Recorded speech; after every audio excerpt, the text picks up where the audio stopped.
Cool. Well, we are back. Ridge Runner Live, episode 7. If you guys missed that fun intro, we do it again because we had some audio issues. But we're back with two very special guests tonight.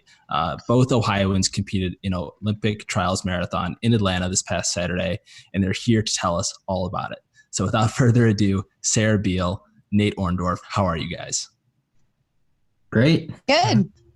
Thanks for coming on the show, guys. We're really looking forward to talking to you about your experience this past weekend. But before we get too deep into things, what are you guys drinking tonight? Classic PBR. Legendary. And then I have a Dogfish Head IPA.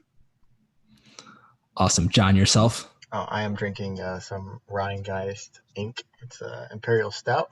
Pretty delicious. And Wesley, you have the same as last week, or are you upgraded? This is it. Last week of the Sierra Nevada Pale Ale. So next week it'll be something new. So I'm super excited for that. What's even more exciting is these two guests, and they're going to tell us all about their experience this past weekend and all about their running careers. So I'm super interested in how you guys both got into running. And it's kind of interesting because maybe running wasn't your guys' first sport that you guys wanted to do, but you both came to find it. And I think that's what a lot of ultra runners come to do. So how did you guys both find running? And we can start with Nate. Yeah, so I played soccer for 4 years. Basketball 1 year as well. I wanted to play baseball. This really hard. Whoa. Hey, you want to plug it in your headphones? That was a great answer, though. It was going to be a great answer. Yeah, we better? This is real, but I can hear you. Yeah. I don't know. It was weird. Yeah, so I played soccer for 4 years, middle school and before that. And I played basketball 1 year, and I wasn't very good at basketball. Only good at soccer because I hustled and I could work for it. But I want to play baseball the spring after my 8th grade year, just a city league type of thing. And my parents didn't really want to pay for all the equipment. So like, hey, why don't you sign up for running? All you need is a cheap pair of shoes from Payless, and that's what I did. That's awesome. And then Sarah? So I played a whole bunch of sports. I played basketball was my main sport. I played some volleyball for a while, and then I played softball. But my freshman year of high school, I realized I hated softball. It was super boring. I was just standing there most of the time. So I decided that I would just join the track team. And I thought, well, since I could get up and down the court and basketball super quick, I'm like, oh, I'll be a sprinter, like no brainer. And I was quickly introduced to the distance side of track. And then I got convinced to join the cross country team my sophomore year, and I fell in love with it immediately and ended up like quitting all the other sports just to run. So quick into it. Super interesting how like both you guys were into softball and baseball, and then you're basically like not for me for whatever reason, and you guys found running, and I'm sure you guys are both glad you did now. Talk us through your running career. So obviously you guys started running when you guys did. Talk to us about your beginning years of running and how that kind of transitioned to where you are now. Yeah, so I started I ran cross country my freshman year of high school. I didn't run track that year, so I took a large amount of time off between the two cross country seasons, and then my sophomore year is really when I started to run year round. Since then, I really started to figure out like the dedication you had to put into running to be good. So then my junior year was a big breakout year in track and cross country, and then since then I really fell in love with it and knew it was something I wanted to do for a long time. That's awesome. Sarah? So getting started in high school, it was a slow transition. I ran over the summer, but wasn't like super serious. Had no idea what I was doing. I remember my first track meet, they had to tell me like, just like do 2 laps, turn left. That's all you do. I had no idea what I was doing. So I gradually progressed to college at Shawnee and slowly started building mileage and getting more serious with it and actually understanding running more. Yeah, that's awesome. I mean, obviously, you guys both kind of worked your ways up throughout the ranks, and obviously, you guys ran a little bit in college. When was the first time that this big goal of qualifying for the Olympic trials popped into your head? And what was that moment like? Sarah, you can start with this one. So after I graduated from Shawnee, I stuck around to get a second degree, and my college coach, Eric Putnam, he put this idea in my head. I ran my first half at Columbus, and it went pretty well. So he put this idea in my head that, oh, well, you should try to shoot for the trial standard in the marathon. And the half was the farthest distance I'd ever raced, but no questions asked. I'm like, well, he thinks I can do it. So, all right, how do I get started? What do I do? And just progress from there. Awesome. And so to give the listeners a little bit of the timeline, when was your first half marathon? And then when did you qualify for the trials? So I ran my first half. It was the fall after I graduated. I think it was 2016. And then I ran my first marathon a year later at the same race, and I didn't qualify that race. And then a year later at the same race, so I really like the Columbus Marathon, I qualified. So it was a couple years after at the same exact race. Awesome. And before we dive into Nate's answer here, Bridgerunner Nation, if you have any questions you want to ask these guys at any point, feel free to drop those in the comments below in the chat, and we'll see those. It looks like Sarah has a friend there that actually has a question for us, so we'll introduce him right now. This is Jackson. He'll be popping in frequently for me to throw some toys. This is my golden doodle, and he controls most of my life other than running and work. That's awesome. Getting back to the serious topics here, not that Jackson's not serious and whatnot, but Nate, go ahead. Yeah, so I really wanted to qualify for the trials when I first figured out what it was. And that was, I think, around my sophomore year of high school.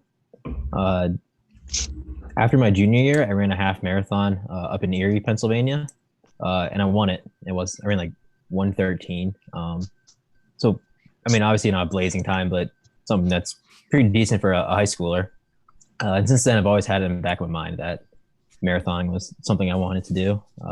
Of course, I never really had the opportunity to run a marathon until after college. So yeah, after that, it really became more of a plan and goal rather than just a dream. So how'd you hear about it? Obviously, you said that you heard about it. What was that experience like? How'd you get exposed to it? I think it was something along the lines of like a Runner's World magazine or something. It wouldn't have been around the time of any trials or anything because I graduated high school in 2012, so that would have been a trials year. So it was somewhere around 2010 that I learned about it. Yeah, so I'm guessing it was, I don't remember specifically, but some sort of running magazine or something. So really all I read and all my life was about those days. That's awesome. So you guys take us now a little forward now, getting closer and closer to race day. Obviously, to get to the race, you have to qualify for the race. So talk to us about your training leading up to your qualifying race. Do you guys have a backup plan in mind, or is this kind of just, I've got one race to nail it and this is it? Nate, go for it. Yeah, so I qualified in Indianapolis this past November, and that was actually the backup to my backup plan.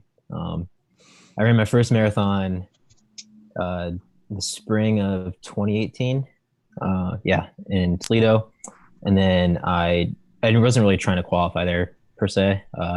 Then that fall, I went out and ran Chicago with the goal of qualifying, and I failed miserably. And then I put together a much better training block and went to Grandma's the following spring and failed even more miserably. And then I went out to Indy, which I called my last shot because I didn't really want to try out the CIM. So that was a do or die for me, and I nailed that one. So I had a relatively quick turnaround compared to a lot of people to train for the trials. So I had an 8-week block of peak mileage, which was around 115 to 120 at most, and then 2-week taper. So it wasn't the worst. I wasn't like coming off of Houston or anything, but it was definitely shorter and more quicker after my previous marathon than I would have liked, but definitely got it in. That's awesome. So obviously you went through a couple failures there and trying to maybe learn the distance a little bit. Talk to us about that. What were those failures like? What were the times you ran at those races? And like, what did you learn from each race?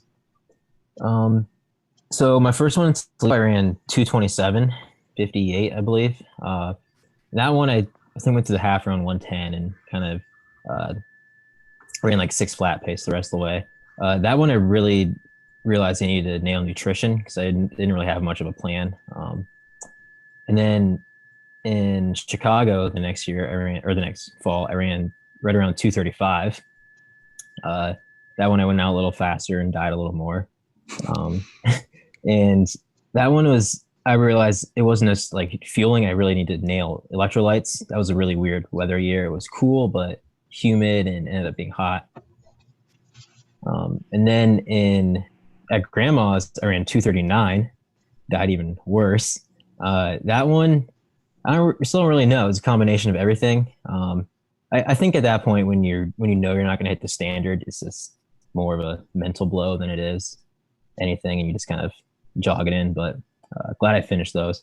I really learned from all those that the marathon is never given. You can be in the shape of your life and still not nail the marathon. There's so many variables. So yeah, I really focused on everything, practiced fueling a lot more leading up to Indy, and was fortunate to get that one the whole way through. That's awesome. Yeah, it seems like, I mean, obviously it takes some steps and a learning curve a little bit to kind of get to where you wanted to go, but you eventually got there. Sarah, talk to us about your qualifying experience. Obviously, I think you said it was a 1-year transition there. Talk to us about your training leading up to that year and what that whole experience was like and the race itself. So my first marathon was Columbus a couple years after I graduated, and that race I ran, I think 2:49. So I didn't qualify in that one. Made a lot of first timer mistakes. Not really even mistakes, just unfortunate first timer things. I didn't take any nutrition. I had to stop to use the bathroom. Went out way too fast. Like I did everything probably wrong, but I finished in 2:49 and then ran the same race a year later and qualified with 35 seconds to spare, which was kind of a nail biter. But leading up to that, I think I was doing on the lower end of mileage for a marathoner. I was running, I'd say about 70 miles a week on average for the marathon that I qualified, or for the training that I qualified. And then for the trials, I upped my mileage to about 80 miles a week, which I felt a lot stronger the whole training cycle. But definitely still have some things to learn about the marathon.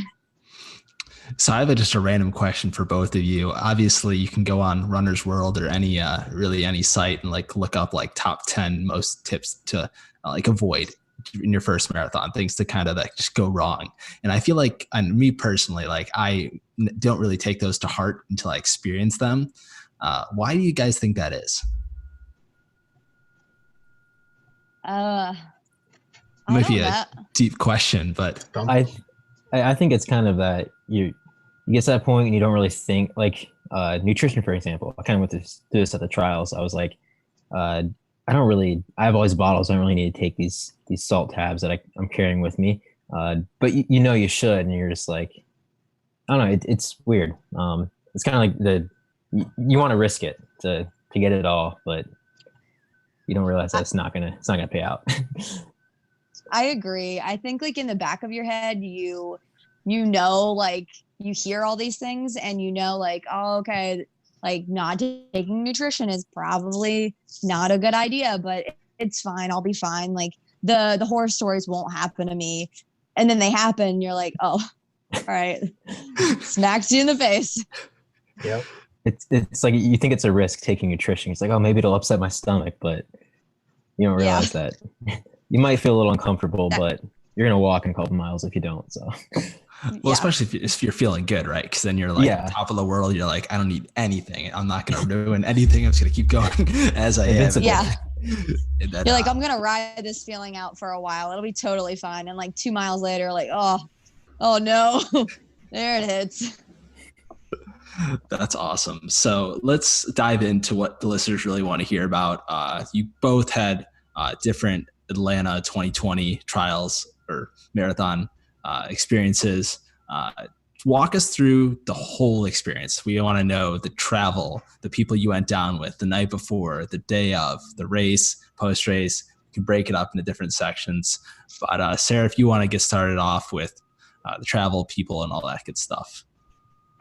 Okay. Well, travel. I flew down Thursday by myself, but actually on the plane, I had some CRC teammates, so that was really nice because when I got there, if I didn't have them to follow around, I don't know what I would have done because we had to take a couple different subways, and I definitely would have gotten lost. So I followed them around until we got to the hotel. And we had to check in uniforms, and immediately my hands were full with a bunch of like free food and stuff, which is really cool. But I just kept piling everything on, and then I found out that which is super cool. We got a free pair of Nike flats, which was really nice. So it was just the first day was really overwhelming, but in a good way. And then I finally, like, after I had my hands completely full where I was dropping everything everywhere, I checked into my hotel, did a little shakeout run.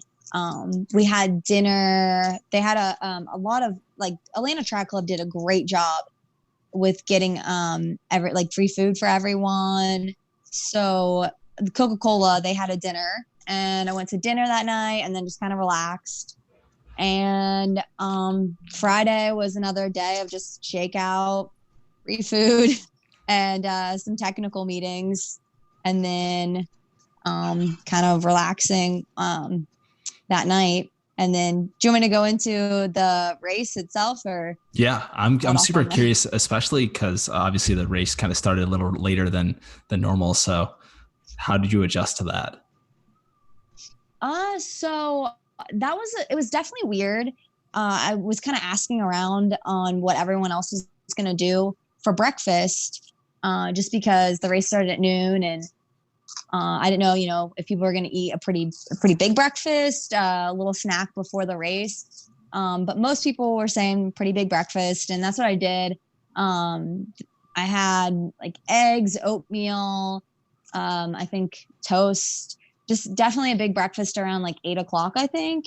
And I thought maybe I would have a granola bar or a snack a little bit before, but I was pretty full. And also the closer I got to the race, the less I wanted to actually, eat anything. So I think I never had any stomach issues during the race. So I think having that big breakfast around 8:00 was perfect, which also that morning, I almost forgot that morning, my coach, who was also running in the trials, her two daughters they had a kids race that morning. So to kind of relax a little bit and get my mind off the race, I went and watched the kids race, which was perfect. It was so much fun, and definitely a good way to start off the morning. What distance was that? I think the 3 to 5 year olds, I'm pretty sure it was like a 600-meter dash, which was really cool to watch. A lot of them walked, and a lot of parents dragging hands to try to get the kid across the finish line. And then the older kids did a mile race, which was really cool.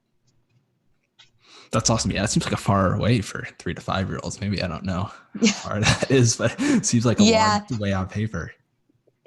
You could definitely see what kids that didn't really want to do it and their parents more wanted them to do it, because they were not having it. For sure. So how did you transition from obviously going to that into race mode? After that, I went and actually got breakfast after that, because it was kind of earlier start. And then I went up to my hotel room and I got ready. My friend braided my hair, which weird enough as it is, just getting my hair braided kind of puts me into race mode, because that's what we did all of college. So I did that, just kind of honestly like got my mind up. I'm not, if I get too in depth in thinking about the race and too laser focused, it kind of throws me off. So we actually kind of watched funny videos and just talked and about stuff that didn't pertain to the race as she braided my hair. So that was a lot better for me the morning of. Yeah, I mean, that's awesome. So walking out to the starting line, everyone around you, all the emotions, people going crazy. Walk us through that. So me and my coach, I actually just followed my coach around down to the tent, and getting down there, you're in the tent with all of these the top line elite athletes that you follow their stories constantly and that you look up to, and they're in the tent getting ready for the biggest race of their life. And it's overwhelming. And just kind of, I think the nerves set in then. It wasn't until I got into the race tent, and so me and my coach kind of did a shakeout, got away from the madness a little bit, and walking to the start line, there's just a huge group of elite runners, the best runners, everyone's hometown hero from across the country. And it was super cool. And so many people, but at the same time, there was a lot of people I ran into that I actually knew or I've seen before, and everyone's so friendly. So it was more casual walking to the line, I guess, than I thought. Just because I ran into people, started talking and laughing, and that made it a lot easier to just relax. But it wasn't until, I guess, the gun went off and the first 2 miles of the race was just so, intense. Like it almost, like when the wind gets knocked out of you and you can't almost catch your breath. That's kind of how it felt when it started the first 2 miles, because there was so many people cheering, so many people screaming. I couldn't even hear myself think, but all in a good way. And there's so many female athletes just like rushing off the line. And it was so intense. So the first 2 miles, all I could do was just smile. And I'm pretty sure I said out loud, like, oh my God, where am I? Like, this is insane. So it was really overwhelming. Even to think about it, it's emotional. For sure. And then from there, I mean, you're in it at that point. I mean, there's no going back at 2 miles in. So nope. Still got a long way to go. How did the rest of the race play out for you? So the first 15 miles, really, everything was going really good. To the point where I would look down at my watch, and the course was so intense and so difficult that you're either going up or down. There wasn't really, I don't really remember just a significant straightaway. You're either going up or down. And I had to remind myself to like slow down, find the pack behind me. And at one point I almost like jogged in place to find to get back with the pack behind me that was going a little slower of a pace. And so everything was pretty well until about mile 15, where I felt my hand felt super weird. So I looked down at my right hand and all of my fingers were swollen. Like my hand was huge. And so immediately I panicked. I didn't know if I was having an allergic reaction or if something medical was wrong. Freaked out, but I kind of just like kept going. My pace definitely slowed down. And I wasn't sure if I should stop and like find medical if something was seriously wrong, but I knew if I found medical, they would probably pull me and try to figure out what was wrong. And there was no way I was going to not finish that race, no matter how like fast or slow I went. So I kept going, trying to ignore it, but constantly looking down. It probably looked like I was like checking my watch a billion times, but I was really just looking at my fat hand. And then things just kind of like got worse from there. I had to stop multiple times within the last 10 miles just to chug Powerade. Like at one point, I stopped where they were handing out like the nutrition, and I just chugged the entire bottle of Powerade, almost threw up, and just kind of like jogged for a little while. So it was definitely rough getting to the finish line, and then I got rushed to medical tent, which took forever and not really any answers, but still a great experience. Just really weird time for my hand to explode. Yeah. So has that ever happened to you before? I mean, obviously that's kind of a No. scary thing to kind of endure. I mean, obviously you fought through it, but I mean, obviously, like, I feel like I would just freak out at that point. Yeah, I definitely panicked because I thought the worst and like, oh, I'm gonna die. I actually asked people in the medical tent, I'm like, am I okay? Am I gonna? I was being very dramatic, but definitely panicked. It's never happened before, and I thought to myself multiple times, perfect time for something random and new to happen. But I really just wanted to get to the finish line and to get through that race. So I tried to ignore it. Definitely still on my mind the entire time, but glad I finished, and I still ended up placing higher than when I went in ranked somehow. So I was glad about that. That made the day a lot better. Awesome. And what was your time?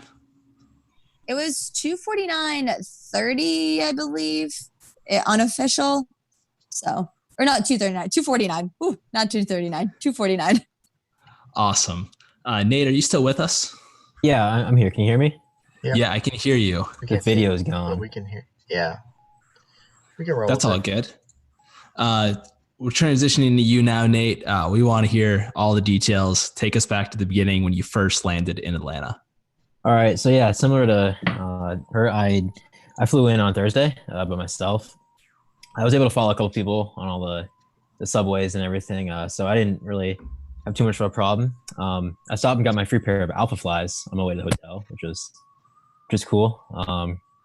Yeah, so I checked in. I was actually rooming with one of my old college teammates, so that was pretty cool to see him. I had another college teammate running for the men as well, and we actually had 6 women running, 6 women alumni. So that was cool to have a bunch of people I knew there as well. But yeah, then Thursday I went straight to dinner at a late afternoon flight, and then on Friday we had breakfast. I had checked my uniform and shoes in and all that, and then technical meeting. Finally got my bib, all that. So I got that pinned on the singlet the night before, like always, and then yeah. So race morning, big breakfast. Ate plenty of bagels because that's all I really eat in race morning. It was a little weird having a noon start, but I've usually been doing some of my Saturday workouts around noon, so that kind of been a little ready for that. But it was still a little weird having several hours full of race nerves and all that, and feeling there's nothing to do but wait around the hotel room. Yeah, and then the start for me was it wasn't too bad. It was cool getting down there and seeing all the fans and everything. The warm up stretch they had for us was nice. It was a little different than I expected. I expected it to be kind of isolated, maybe some fans, but instead there was like half the road closed down and there was still traffic on the other side for a bit, and that was a little weird, but nothing we couldn't handle, of course. Nothing really impacted anyone, I don't think. But once the race started, it kind of settled in, and I was running with my 2 college teammates for the first about 8 to 10 miles. And then the plan was to go out pretty smart, right around 70 minutes for the half, because we knew it'd be a slower day, and we thought if we just ran right around 2:20, we would place pretty high, which ended up being correct, but none of us ended up running that. So around I think 9 or 10 miles, I started to pull away from that group that I was with, just not really meaning to, but I was like, I'm just gonna go for it. I had in the back of my mind that I wanted to be around top 70 to top 50 on a really good day. So I was like, I'm just gonna start catching people, see what happens. I feel really good. Maybe I'll break out. Maybe I'll die. Who knows? We'll see. Yeah, and then I go through the half right about just under 109. So definitely on a pace for a PR, which I thought would be great on the day, but also thought was very realistic. I thought I was ready for the hills and ready for the wind. But then about mile 16, I started to get little twinges of cramps in my arms and my calves, and I was like, okay, this might get pretty grueling here. So try to stay calm and cool. Um, pretty consistent there. But there's really not much you can do at that point besides just try to keep taking in fluids and stay right in your head. So by the time I hit mile, I think 20, I was really starting to feel it. I thought I was slowing down much more than I was, which is pretty good. So at mile 20, I think I was still right around top 70 and still on PR pace, I believe. But started to slow down there some. And then with 3 miles to go is when I really started to slow down and started getting more cramps and switched to more of a survival mode and just try to finish and told myself to enjoy the experience because it's like if I just smile and die less than a lot of other people, I'll still place pretty high because this is just absolute carnage at this point.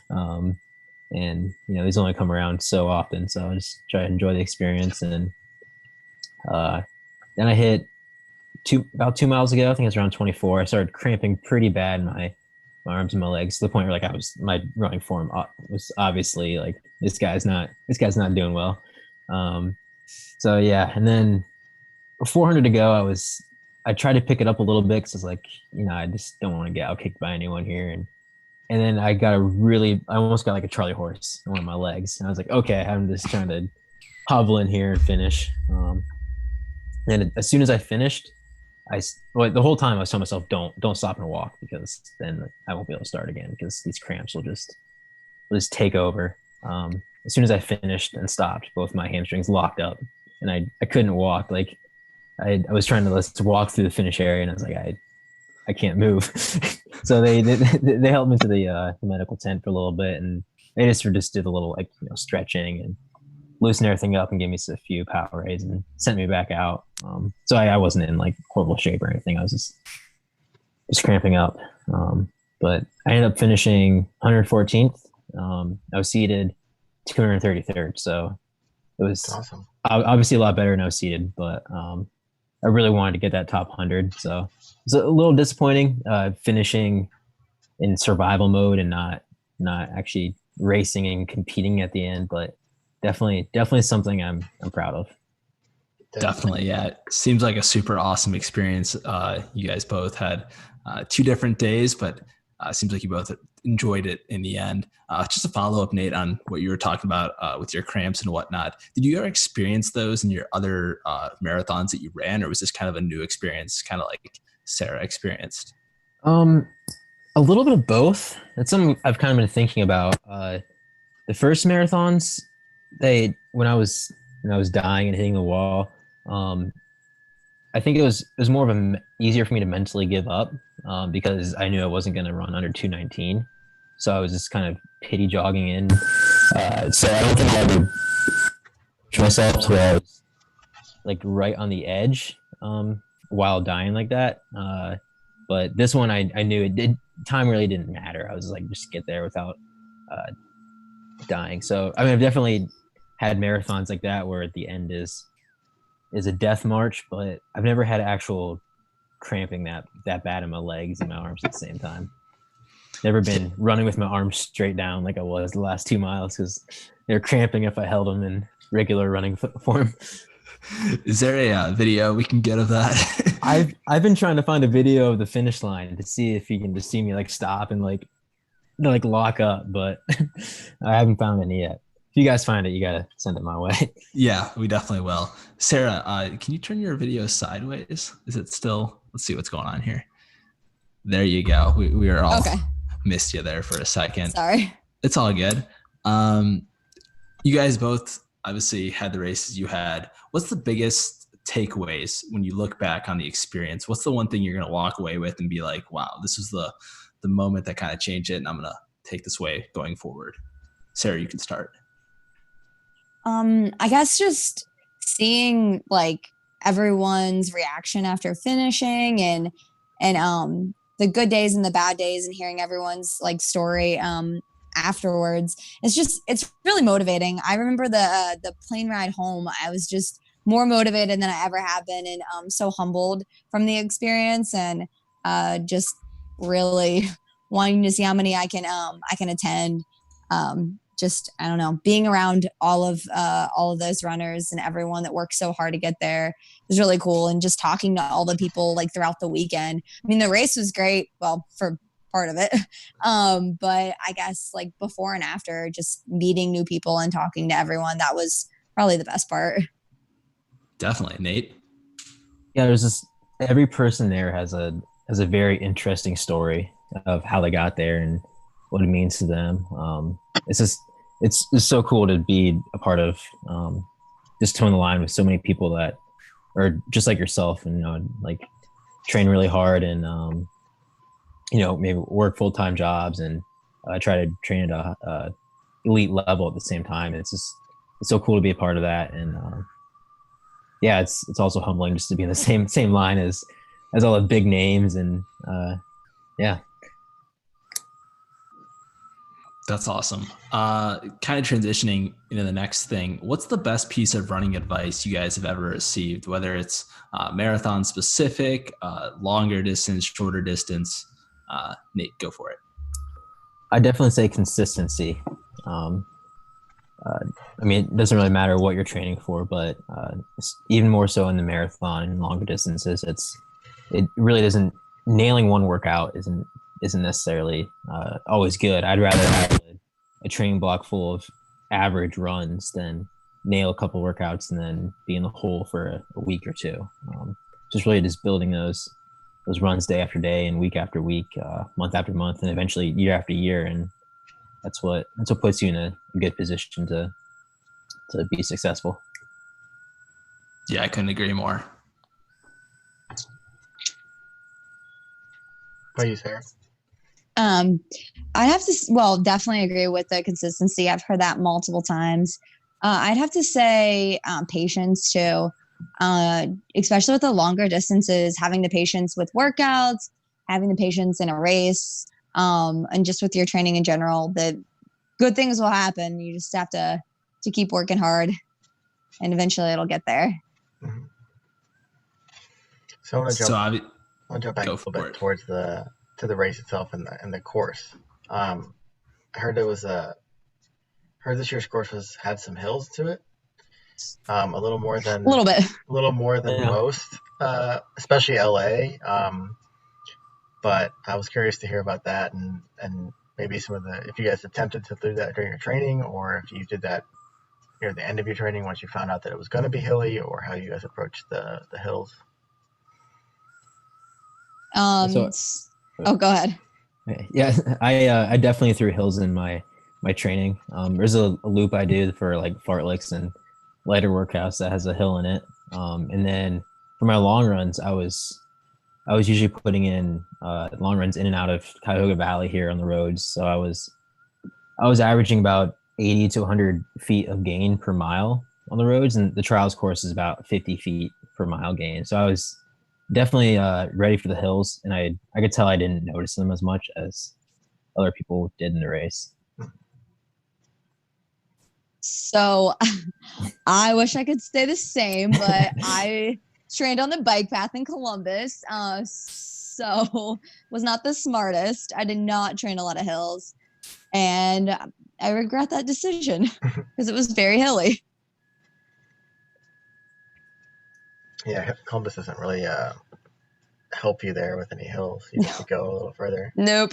So yeah, not a good location for hill training.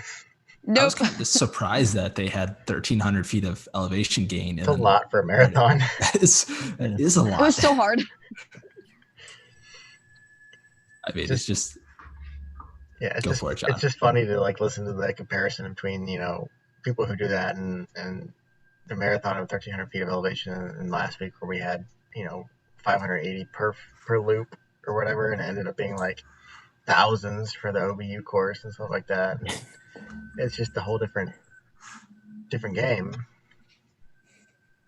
Yeah, for sure. Obviously, you guys have plans to hopefully return to more trials, qualifiers.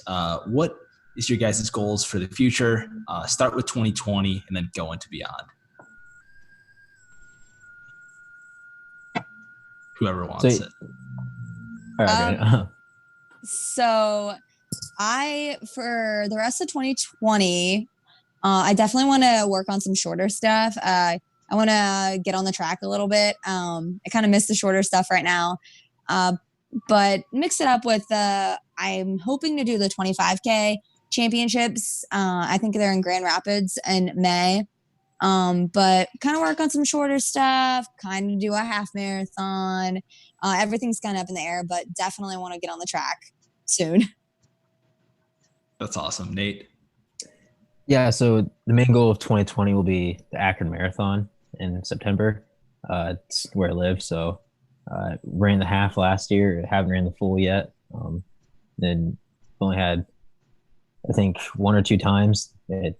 Two times that an Akron runner has won it. So definitely looking to bring home the W there. But before that, I'm thinking a 10K up in Cleveland. Just working some shorter things. There was a possibility of going up to the 25K champs in Grand Rapids. I went to college right there, so that would be fun. But I'm unsure about that one.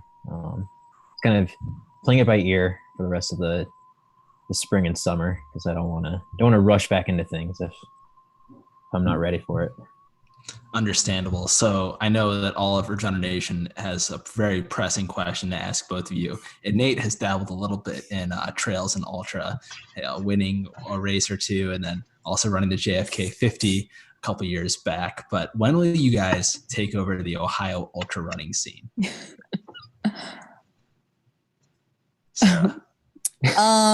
Sorry, Mike. Not for a little while, but maybe in the future, but not anytime soon. I know Mike has really tried to convince me to just give up the shorter stuff and start now and have him coach me, but not anytime soon. Sorry. We'll keep trying.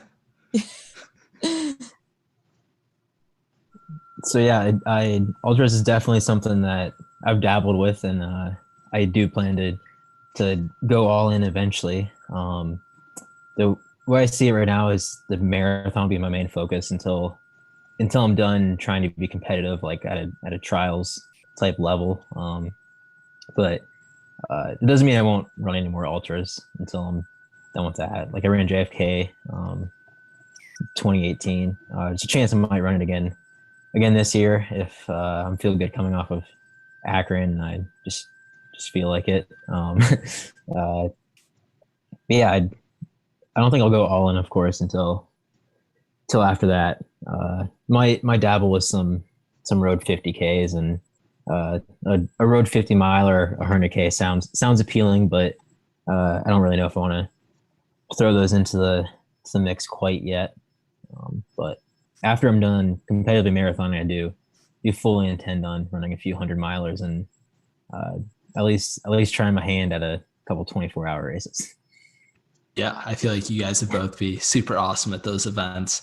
Nate, it's great to hear that you officially confirmed your JFK entry for this upcoming year. I think you heard that one more definite than I did. I was there this past year, so if you're down there, I'll definitely make sure to come back and check it out again. I think my one experience there is a little skewed because 2018, the year I ran it, was the year they were saying was the worst trail conditions ever, and with the snow and the mud. So yeah, that definitely played into my negative feeling the last 10 miles of that. Well, there you go. You got to go back and experience it for what it's worth. Get the full experience. So that's awesome. One thing that we kind of always love asking people, because obviously running is one of those things that's always up and down, and sometimes our failures kind of motivate us more than our successes. So what is your guys' biggest failure in running, and how did that mold you into the runner you are today? Sarah, if you want to start this one off. So I'd have to say around this time last year, I wasn't taking like nutrition in general super serious, especially after my last marathon. I um, just wasn't refueling correctly. And a few weeks, a year ago, this time, I found out I was super anemic with my like ferritin levels at 7.7 when they're supposed to be 60 to 100.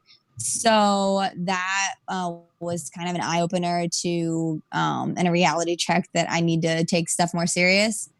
So ever since then, I've been trying to make it a huge priority to make sure I'm like fueling my body with everything, and especially like right after a workout. So it's been a process, but getting better at it. That's awesome, Nate. I'd say my biggest failure was the way I finished out my college running career. My senior year in cross country, we ended up second in a heartbreaking loss at the cross country championships for Division II, and then that really had a big toll on me going into track that I didn't really realize. So I was just a mental mess, and then just the transition going on to post collegiate life, going into grad school and everything, kind of played in that. So I pretty much just bailed and essentially skipped the second half of my my senior year outdoor track, which was really disappointing because I was in really good shape and was poised to run a really good 10K, but yeah, kind of spaced out on that one, but got back in the horse and brought things back together and put some good races together post collegiately. Definitely. And correct me if I'm wrong, but you went to Grand Valley State? Yes, correct. Awesome. And then Sarah, you went to Shawnee State University, correct? Awesome. Yep. Awesome. Obviously, there's more to you guys than just running and this one event. What do you guys do outside of running, maybe professionally, just for fun? Who are you guys? Nate, if you want to start this one off. All right. Yeah, so like I said, I'm in grad school. I'm working on a PhD in polymer science at the University of Akron. So I'm in my third year right now, almost finishing that up. So I have about 2 years left. I'm also working part-time up at NASA Glenn Research Center in Cleveland. So that's pretty cool. I study ice. Yeah. That's awesome. Sarah? So I'm a physical therapist assistant, and I am a dog owner to Jackson, who everyone already saw, which is a full-time job, basically. But yeah, other than that, running and just kind of hanging out with friends. Definitely. John, do you have any final questions for these two awesome guests? No, I don't think so. I think I got all mine. Some inspiration here. Sounds like Nate's gonna be joining the ultra community soon, and Sarah's eventually, I guess. Yeah, what's the timeline on Sarah? Like 10 years? Like we got to give her a set time here. I'm not committing to anything yet, so we'll say 10 years. That's fine. We'll get you on a future episode, and then we'll continue to have this discussion. Sarah is the first returning guest of all of our Ridge Runner stuff. Yeah, outside of the regular crew. But really, thank you both so much for joining us tonight. We had a blast hearing about your experiences, as well as the training tips and whatnot, your experiences with all the races that you guys went through. I know how Ridge Runner Nation is. And once they learn about you, they're going to want to follow you and cheer you along moving forward. So where can people find you on social media? I'm on pretty much everything. Strava, of course. Instagram, Twitter. It's at Nate Orndorf. Same. Instagram, Twitter, Strava, which I absolutely love. Baby Biehl is my Instagram, and I'm not sure what the rest is, but you can find me on Strava. Awesome. Eric Anderson just chimed in the comments, and he said, you have time when you get old and slow. Come on over to the ultras and trails. So you guys, according to Eric, you guys have some time still. Yeah. But awesome. We'll make sure to put your guys' social handles in the description of the video. Just a reminder that you can catch these live on YouTube or take us with you on the go via Apple Podcasts. If you know anyone who you think would be a great guest for the show like these two are, let us know in the comments